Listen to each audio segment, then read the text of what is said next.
All right, hello everyone and welcome back to another 5K tennis discussion. Here we are, still very early in the 2019 ATP and WTA seasons, March 16th to be exact, Saturday. Yes. And here we are already on our 48th show. That would be 48, right? Mm-hmm. So to be this early on in the respective ATP and WTA seasons and to already be at show number 48, great job. Yeah, there's a lot of tennis going on, and well, we got Miami Open next. More tennis. Busy season. Between you and I and all of you, we have had 48 shows starting just before the Australian Open, just until now, as we begin to climax at the end of the Indian Wells tournament, which has been spectacular. I know we had Rafael Nadal pull out today against a Federer before the match started. We'll talk about that as well. Carla and I will flash a link above. So there should be something that says suggested link that should flash on top of the screen in case you missed our last show. In the meantime, if you saw the last show, then join with us now into our 48th show. All right? So let's get into tennis, everyone. Everybody ready? Yeah, ready. Ready to go? I'm ready. Let's go. All right. On today's show, we have the following. Rafael Nadal withdraws from his semifinal against Roger Federer. What happens with Nadal moving forward? I know you have a lot of things that you're going to want to say about this to any doubters or anyone that you want to set the record straight with, correct? Correct. I know there's a lot of Nadal lovers out there. I think we have Dark Knight, that's a Nadal fan. I know we have Wayne Chia, that's a Nadal fan. Good to hear from Wayne Chia. It had been a long time. He said he took a break from tennis because of Nadal's loss at the Australian Open. I didn't quite hear what you said. He said that he took a break from tennis. Sometimes she speaks a little muted, so you have to kind of get up next to her ear to hear you. But we're working on that. It's a work in progress. All right? Let's go. We've been up since 4:30 this morning and have driven about 400 miles. And it is now about 4 o'clock p.m. Central Standard Time. So bear with Miss Carla. Even though I was doing the driving. Right. You just playing. Yeah. She's my soldier. All right, here we go. All right, number 2 on the list. We have the Belinda Bencic versus Kerber match that we're going to discuss. Yeah. We have the Svitolina versus Andreescu match that we're going to discuss. That was a good match to watch. It was a great match. Yeah, I enjoyed watching that one. We have the forecast and discussion about the Kerber Andreescu match that will take place tomorrow. Exciting. Two great players. The future against someone corrected me, the 31-year-old Kerber. So 31 against 18. Yes, wow. Okay. Also, we are going to forecast the Federer versus Dominic Thiem match. Thiem just completed his semifinal against Raonic and did that in a tight match as well. A little bit on the boring side for me, but nonetheless, it was good tennis. But as we expected, kind of a just see the highlights match, hopefully. But we watched the whole match. It wasn't that boring. Come on. I mean, Milos Raonic tried fighting. He tried. He had a chance to even it out on that third set. So, I mean, it was exciting towards the end. Yeah, we're going to discuss it, and then also the likes of Raonic's girlfriend, who can be rather intense at times too. I would suspect that Raonic's girlfriend, that gives these really intense mean faces, is probably laying into him at this point in time, telling him, I hope not, that we need to dig deeper and fight a little bit harder. You know, he moves pretty well for a big guy, by the way. Lastly, if we have time to get to it, we may not get to this segment, but we plan to discuss the likes of perfect hair, perfect beards, swimsuit shoots, flipped up collars, and how they may or may not help the men's and women's players that tend to get wrapped up in all these fashion looks, photo shoots, swimsuit edition, Instagram posts, and the like. I'll shoot out a couple of names and we'll discuss them later. Raonic with his perfect hair. Fabio Fognini with his fabulous eyebrows and his fabulous beard. Roger Federer maybe can be exempted from the results of doing so, but, you know, Roger's always had the pretty hair and the pretty headband. Yeah, but I don't think he's ever worried about that. Me neither, but that's just him. I think everyone else just tries to be perfect. Let's say Benoit Pierre with the silver hair and the perfect fade and the luxurious collar. I don't mind the silver hair. The collar is a little ridiculous. Okay. And don't forget, after Benoit Pierre started sporting the fly collar, Nishikori's collar went from folded to yiked up. Yeah, he doesn't do it quite well, though. Okay? Call me Pierre. Call me Nishikori. Maybe it'll make me play better. Maybe not. We'll discuss it later. Maybe they're trying to be a turtle. I don't know. Get a turtleneck. Go back to 1986 to about the 1991 time frame. Throw a sweater on over it and go out and play in that. Maybe it'll keep your muscles warmer. Well, that style was nice when they had the vest, remember? Yeah. Turtleneck. V-neck, I think Board turtleneck. and McEnroe did it pretty well. All right. Lastly, let's not forget about the female side of it that tend to get wrapped up in these things. Let's look at the Eugenie Bouchard in the constant photo shoots. Let's look. Well, she should worry now because she was like the hot Canadian girl, but now she's got an 18-year-old that just basically like made her disappear. Yeah, now don't forget that Andreescu. And she's got game to back it up. Is of Romanian descent, but she was born in Canada. Okay, well, I think that we are crystal clear in a sense that welcome Andreescu to tennis because you have just bumped off Eugenie Bouchard from her swimsuit photo shoots. Completely. So Eugenie Bouchard, if you want to continue on those photo shoots, you know, I was hoping that you wouldn't because I thought that was something that would at least keep you in the thick of things. But now that we have Andreescu jumping on scene, pure tennis player through and through. Bouchard, now you might want to stick with those swimsuit shoots. Yeah, because Bouchard's 25. I think she's now 25 years old. So now you're in your mid-20s. Ooh.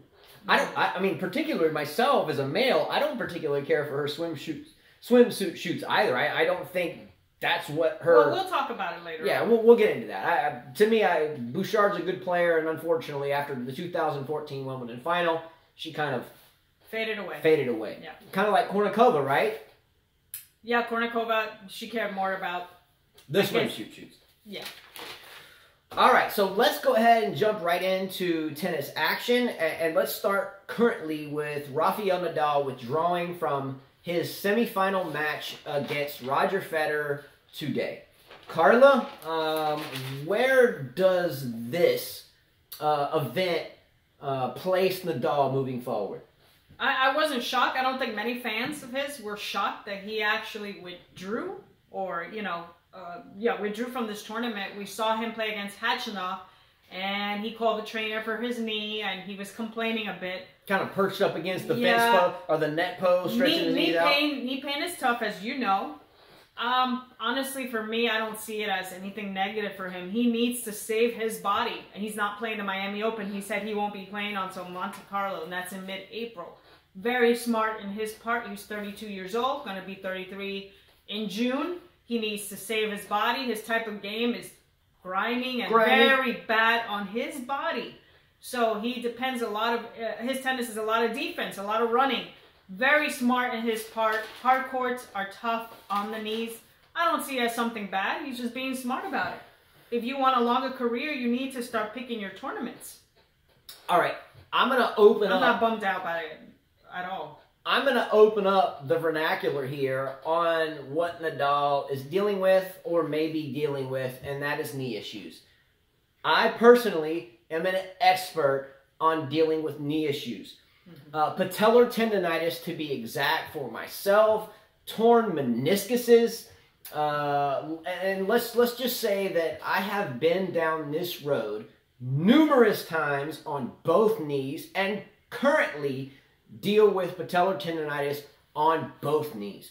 Yes, I'm 41. Yes, I have 5 children. Yes, I have to deal with her all the time, but I have, and I'm not being outside of humble. I'm being humble, but I have trained hard and never sat down a tennis racket since I've been very young, and try to pay attention to health, fitness, and preserving the body, etc. Right? Well, usually you don't pay it. Usually you would play through the pain, and you learn that you cannot do that. And I think Nadal has learned the same thing. You cannot push your body when it's in pain. You have to stop. You have to listen to it. With patellar tendonitis, with potentially partially torn meniscuses, etc., there comes a point in time that you cannot physically play through it. You just cannot. For myself, let's just look at not the meniscus stuff, which I've dealt with, which is impossible, period, to play with, but let's look at an overall healthy day on the court, knowing that you have the potential for a flare-up of patellar tendonitis, and then it happens. It becomes absolutely impossible to play the game without wincing in pain every step that you take. I will explain. Some mornings when I get up, if it's even approximating cool outside, in other words, if it's under 75, 80 degrees when I wake up in the morning here in Alabama, I feel it in my knee right out of the bat. I get up limping every day, dragging to the shower, dragging to the bathtub. There is absolutely no possible way I could go play in tip-top shape against anybody with the flare-up of patellar tendonitis, first and foremost. Number two, when you do have a flare-up of patellar tendonitis, not only is every step a crunch, like you walk and you bend your right knee, crunch, oh, you bend your left knee, crunch, oh, and then I personally have so much passion to go out and hit tennis balls. I love to go out and try to beat Carla every day, but when your knee is just, oh, you want to go play so bad, but you just can't. You cannot take anything away from Rafael Nadal, and I am not his biggest fan, by the way. I'm not a huge Nadal fan at all. I respect the guy, but because he is dealing with patellar tendonitis and knee issues, I can feel his pain, and I can feel it absolutely right here, right now, because even sitting here on this cool day in Alabama, I feel my right knee. Right? Yeah, you can't blame him. I mean, if he were 20, okay, but he understands that he does not have much longer in this game, especially with all the injuries he's dealt with. And, you know, he just got back from injury to the Australian Open, didn't really play many tournaments after the US Open. So you can't blame him for not playing this match or not playing the Miami Open. It's in his best interest not to play anymore, to give it a rest until the clay season, which is, we all know, is super important to him. I think Rafael Nadal's goal right now is to separate his major count, his major tournament count, as much as possible away from Novak Djokovic. Agree. We know that Novak and Rafael Nadal, with the likes of Federer, aren't the best of friends on the court or off the court. Right. We know that. I think there's a mutual respect, but it seems like everything they all do is the Nadal, Federer, they go this way, Djokovic goes that way. Right. And there's nothing wrong with that. That's being an athlete. That's being... Yeah, you can't be best. We can't all be best friends. Yeah, we can't. And that's why we compete. I understand that. Right. Number one. But number two, I think that Nadal's goal at this point in his career, and correct me if I'm wrong, but won't Rafael Nadal be 33 in May? In June. In June? He'll be 33. June 3rd. Hey, Jonathan. Same birthday. My brother has the same birthday. So he'll be 33 in May. I think Novak Djokovic will be 32 in May. Yes. In May. And Nadal 33 in June. Correct. I think the ultimate goal for Nadal here, to go down in history books, would be to have more majors underneath his belt. We have Roland Garros, i.e. the French Open, that will transpire in May, as it always does, and time is ticking. Hard courts with patellar tendonitis, I know the feeling. Do you think it impacts him on grass too, the same way? Is grass better on your knees, or is it worse?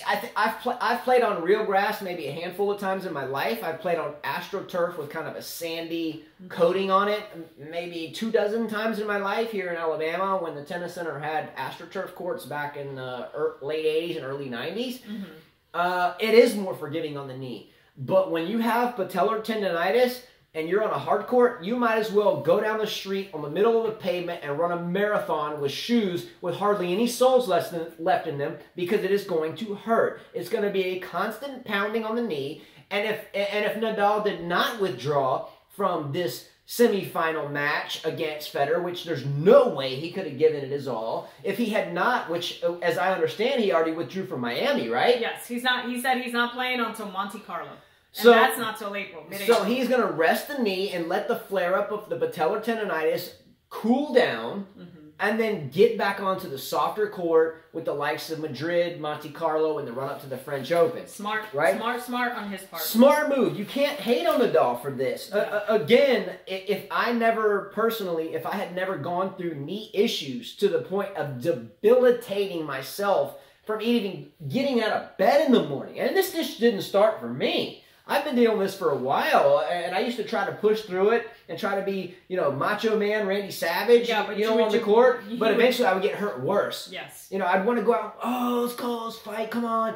But ultimately I would come home hobbling worse than I left the house in the first place. And as I've aged, I have told myself, surely what Rafa is telling himself, is if I push this further, I may not be able to compete on clay. I may not, therefore, be able to get my 18th major and separate myself further from my nemesis Djokovic that I don't like. That would not me saying that, but him. He was sad, but that would be even worse for him because we know he loves clay. He has 11 French Opens. Also, the reporter asked him, do you think you're going to play other surfaces? He says, I'm a tennis player. I'm supposed to play on all surfaces, and that's what I want to do. I mean, he's smart. I mean, if Novak were in his shoes, he would have done the same thing if his elbow was hurting. Any smart tennis player, athlete, no matter what sport you play in, boxer, basketball player, if you're hurting, you are not going to play. Especially if you're a $100 million athlete. Sure. Especially if you're someone that's trying to set records and go down in history of being maybe the best ever or greatest of all time. Right. Smart move for Nadal here. Why would you want to disappoint the crowd of having to walk out of a tennis match at maybe 1-1 in the first set because you're hobbling around? Furthermore, why would you want to further aggravate something when your ultimate goal is to win another major at this point? Right, definitely. Okay? Federer, if you look at Federer, Djokovic, Nadal, Djokovic and Nadal have both been sidelined for large amounts of time for injury. Djokovic was sidelined last year with, I think, for a large portion of the year. Well, in 2016, he was injured with the elbow. His game started going down. Well, we didn't know it was his elbow, but in 2017, he didn't play for most of the season because he went into surgery. Yeah, and you've had Nadal out for many more times. For a lot of times. Yes, for everything. Luckily for Nadal, he hasn't had many off-court issues, if at all. The only thing I'm trying to say here is we talk about Federer and we try to make examples of why others may be better than him because of head-to-heads and other type of comparisons and ATP 1000s wins and all this other stuff. Federer is 37 years old. 37. Okay, he's been sidelined for a short period of time with a little bit of knee, a little bit of tenderness here and there. But the way he plays enables him to be as great as he is at 37 years of age. Well, that's his playing style. I mean, if you're going to teach any junior, I would not recommend teaching them how to grind because that's not good on your body. You won't last as long. There are many players that are playing. Venus Williams is one example. She's almost 39 and she's still playing tennis. Why? Because her game is quick. 1, 2, 3. 1, 2, 3. She's not out there grinding like Halep. Serena's another great example. Djokovic is a grinder. Nadal's a grinder. And they use your body. Svitolina's a grinder. Wozniacki's paying for it. Radwanska was a grinder. Where is she? I mean, the list goes on. You have to have the quick game. Otherwise, your body will not. I mean, tennis is tough on your knees. And there's a lot of hard court tennis. That's the biggest, right? There's more hardcourt tournaments than anything? Well, I think there's a lot of clay in there, too. Sure. I think grass is the most abbreviated. But you have 2 Grand Slams that are on hardcourt, so... Correct. Well, I think Australian's a little bit more of kind of an epoxy surface. It's hard. It's still hard. But I think it's a little bit softer than U.S. Open. Right. It's a little bit slower. And it does change over time. It's a little bit slower. And lest we not forget, off-the-court issues hurt as well. A big tumult for me, analyzing where Djokovic is currently. And again, I hope Djokovic wins more majors. But we can't forget that Djokovic, when he was teamed up with Becker as his coach, had a whole lot of off-the-court stuff going on. He had some personal stuff with his better half. A whole lot of weird stuff went on there. And not that this is a physically debilitating thing. Well, anything mental will take you out of it. Anything mental. Sure. So we look at where Djokovic is right now. He's playing doubles with the perfect bearded Fognini. How does this help? Why? I actually watched that doubles match. And they did all right. They were all right, but they lost. They were both at the baseline, which, they're not double specialists. You're not supposed to be both at the baseline. You're one supposed to be at the net always. And he didn't look 100%, so maybe some of the fans are right. There's something going on there. Yeah, something's going on there. Look, you had this year start off the Australian Open, right? Great stuff. He won it. Yeah. Great stuff. Immediately after that, he was captivated, talking about Djokovic, into the limelight of politics. And at the elite level of politics, the Kermode guy that got booted out of the ATP as the chairman or whatever his title was. Justin Gibbelstone?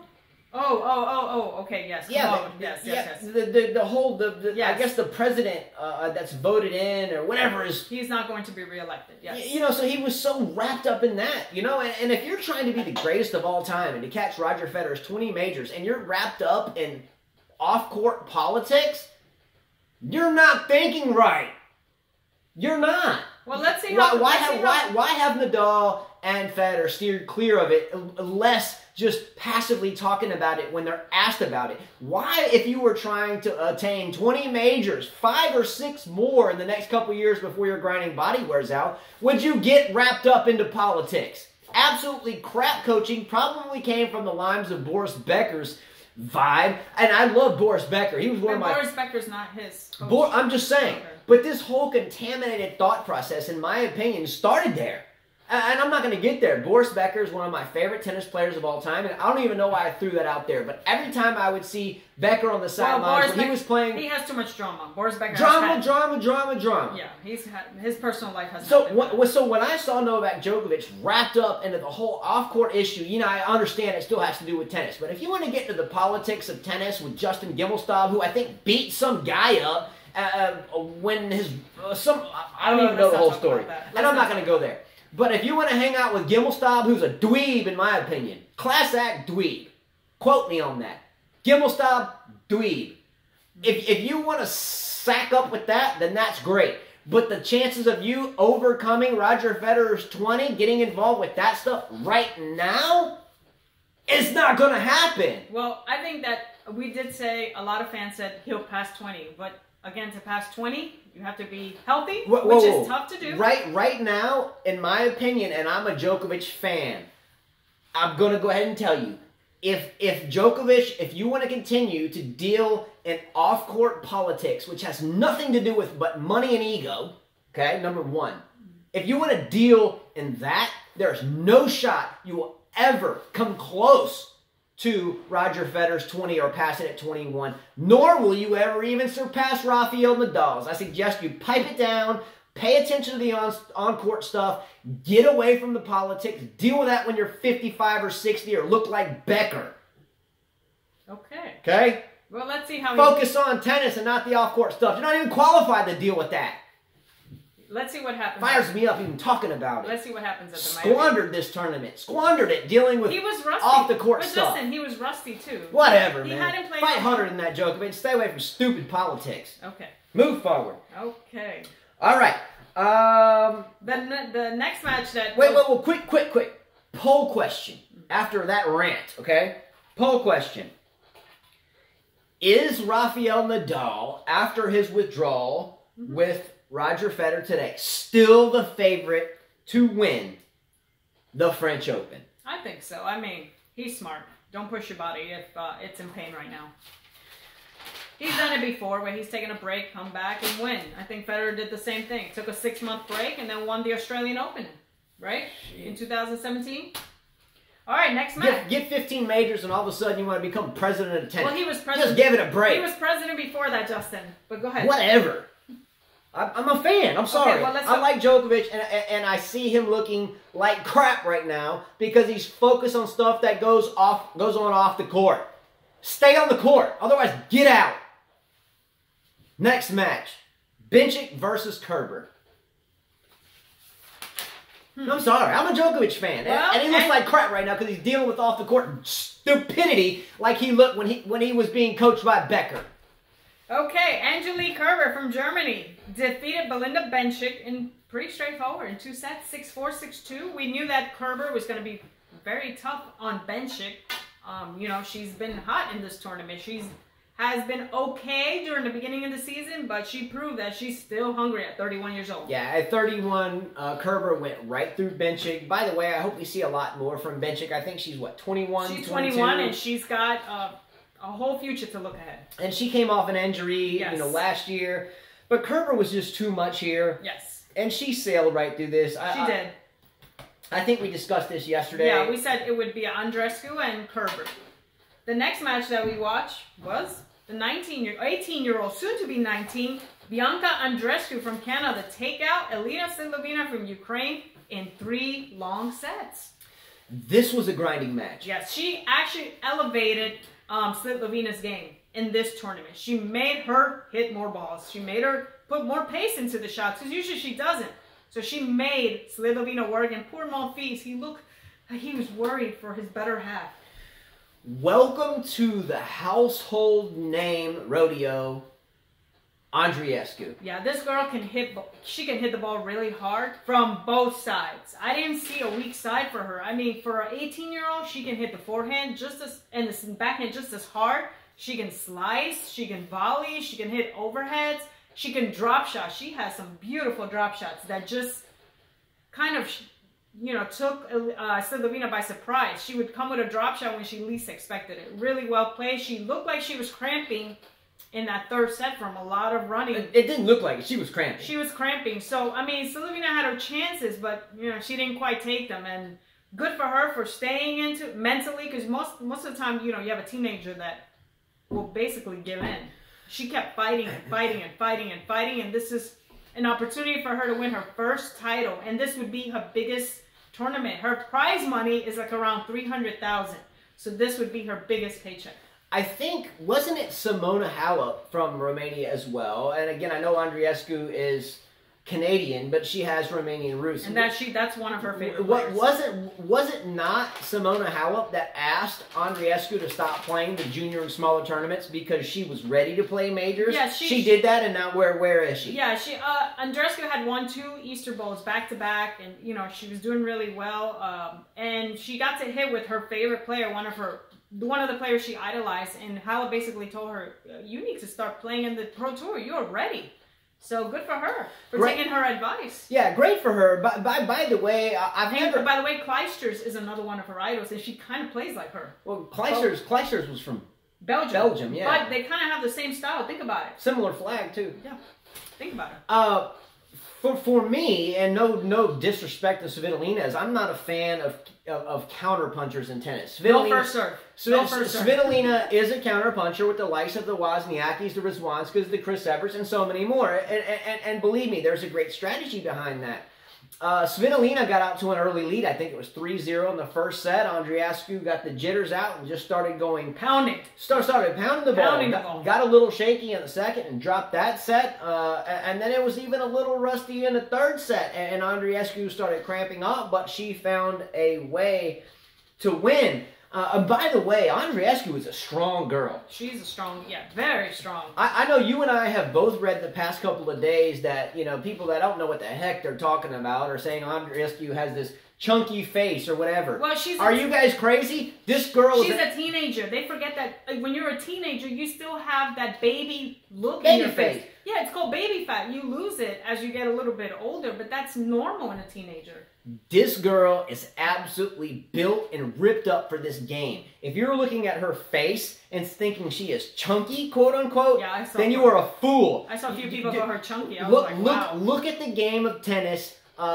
Get away from someone's face. We're not here to judge how pretty someone is. We're tennis players. We're looking at... She looks like a tennis player. How quick you can tear somebody up on the court. She has the body and build of a tennis player that is ready to destroy you. And she can hit the ball. She's confident. She got a little shaky last night. But she pulled through it. I mean, she pulled through it. And I believe from watching her that we'll see her win Grand Slams for sure. All right. So watch out, Osaka. So because here's a teenager coming after you. So here's a poll question. Does Andreescu ever win a major? I think so. Definitely. I think she's ready for it. She has the game, the weapons, and she is just getting better. So I don't think she'll beat Kerber though. I think Kerber will win the Indian Wells. I'm picking Kerber just because, I think Kerber will win that match because of experience. And the only reason I say this is because I think Andreescu is going to feel the pain in her legs still. Your legs are heavy. Even when you're crampy and you get through a long match, they're heavy still the next day. Very heavy. And I think she will be tired for this final. Yeah, I'm gonna pick Kerber as well in this match. If it was day one of the tournament, I'm gonna say 2 sets, and they're both equally as fresh, then I'd give her a chance. I might give her a chance there, but because the 31-year-old Kerber, Grand Slam winner, will be facing probably a pretty nervous Andreescu. And she's a lefty, so she's gonna get her a bit of trouble. And that's a great fact too. Yeah. Being a lefty, good luck here, Andreescu. I wouldn't be shocked if Andreescu won, but if I'm betting on it, and which, depending upon the odds, if I was able to bet on it.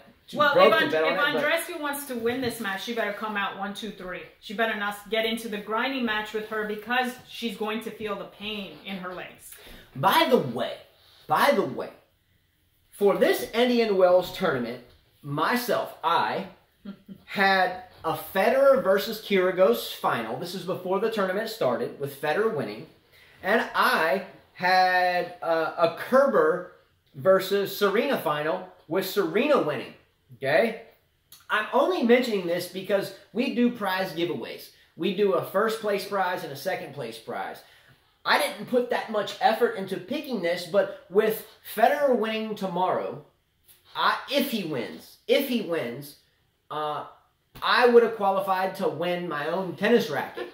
All I'm trying to tell you guys is that when Miami starts next week, at least submit who you think will be finalists on the men's and women's side, and who you think the winners will be. And that's all you have to do. We will do the rest. But if I would have submitted, and I was watching someone else's channel doing this, if I would have submitted my finalists and winners, I would have won the tennis racket. We had a lot of submissions, but no one else got here. All I'm trying to tell you is that when Miami starts, look at the draws when they come out. Give us your 2 women's finalists, your 2 men's finalists, and who you think the winners will be. And that's all you have to do. If I would have been you and submitted those picks, I would have won a freshly strung tennis racket. Okay? Don't forget Miami's next week, and we will continue this kind of plod through Miami just as we did Indian Wells, and then hopefully we can take a day or 2 off before we get into the next tournament. Right. Don't forget tennis racket and YTEX strings giveaways as we go into Miami, okay? Don't forget that. All right, get your picks in. All right? So we talked about Kerber and Andreescu forecast. How about the TM versus Raonic match today? Not really much to talk about there. I expected Raonic to win, but he did not. You were right. You picked TM. And so it'll be Federer and TM facing head-to-head. They have 2-2. Roger beat him the last time in 2018 at the Nito ATP Finals in 2 sets. He's beaten him the 2 times that Roger Federer's beaten TM has been on hard courts. TM's beat him on grass and on clay, which clay is not surprising because that's his better surface. To me, I think that Federer will win his 101 title. 101. And his 6th Indian Wells, which makes him pass Novak Djokovic. So you were talking about your forecast for the Federer TM match. Yes. How about the TM Raonic match today? What did you think about that? I thought that, I just said that, you weren't listening, but I said Raonic. I had picked him to win, but I was wrong. You were right. You picked TM to win. Yeah, I picked the TM Federer final. Hence why I just brought up the tennis racket giveaway. Yeah, I was wrong about for this tournament. For me, I think Federer will go through TM if Federer has an off day. In other words, he's hitting a lot of unforced errors. I think he wants it. He wants to kind of break that little record that him and Novak have going on and kind of pull away from him. Yeah, I would agree there. I mean, these guys are competitive. For them to say, "Oh, we don't care about records," they do.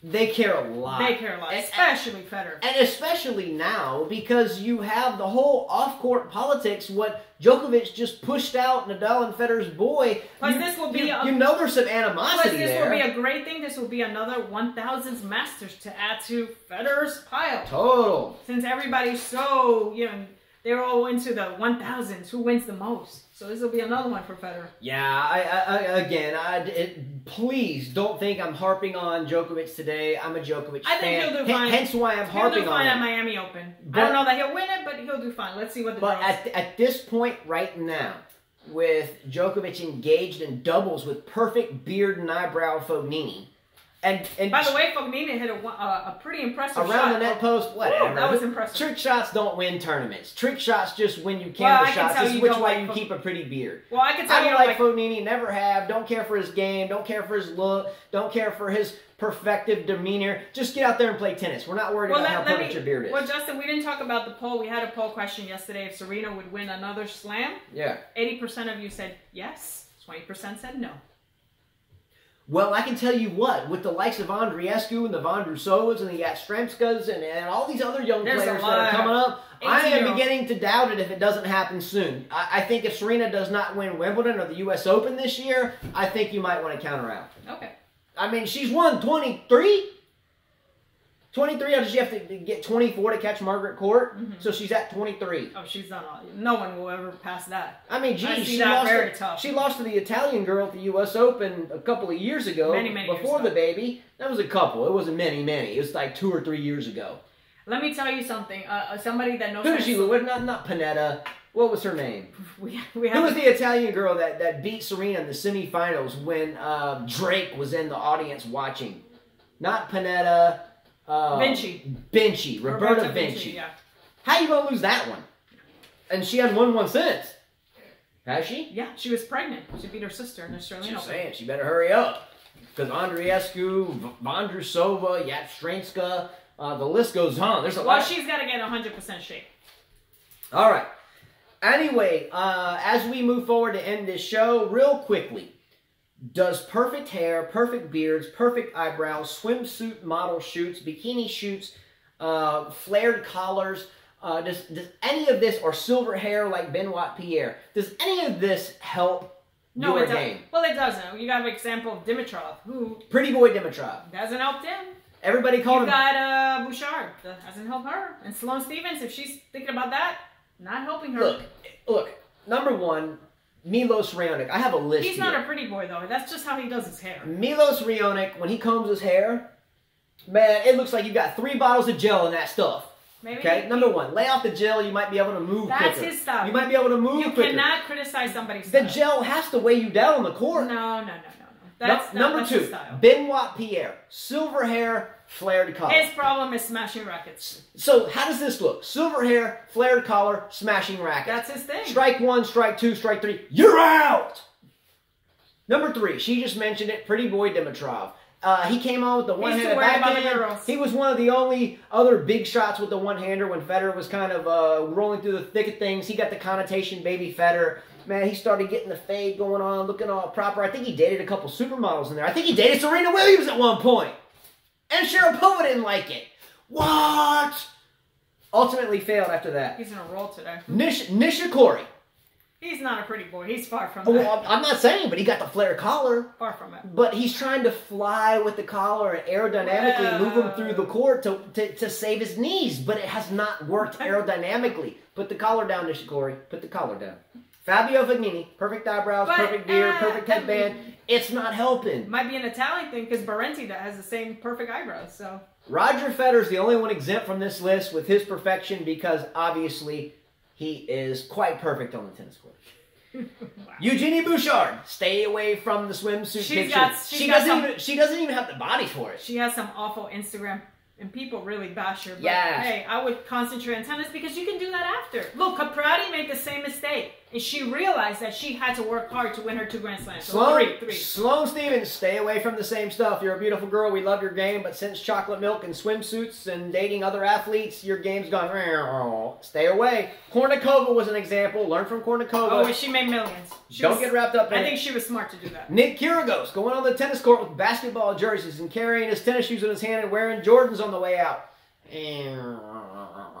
I love Jordans. I wear them. I love Jordans. One of my favorite athletes ever. But not on the tennis court. It just doesn't jive. Okay? Anyway. That's it. I think I kind of covered that. Yeah, he got everything. All right. So we will see all of you tomorrow after the Roger Federer and Dominic Thiem match, as well with the Andreescu and Kerber match. And don't forget, the Miami draws will be out on Monday. Be ready for that and to submit your finalists. So you can qualify for the YTEX products or string giveaway and the tennis racket giveaway. Again, it happens. I would have won my own racket this tournament. Thanks so much to all of you. All of our shows are available on a playlist here on this channel. So if you want to go back and check out our ranting and raving sometimes. Him ranting. You can see that here. Click a like below. We'll see you tomorrow, as Carla always says. Adios. See ya!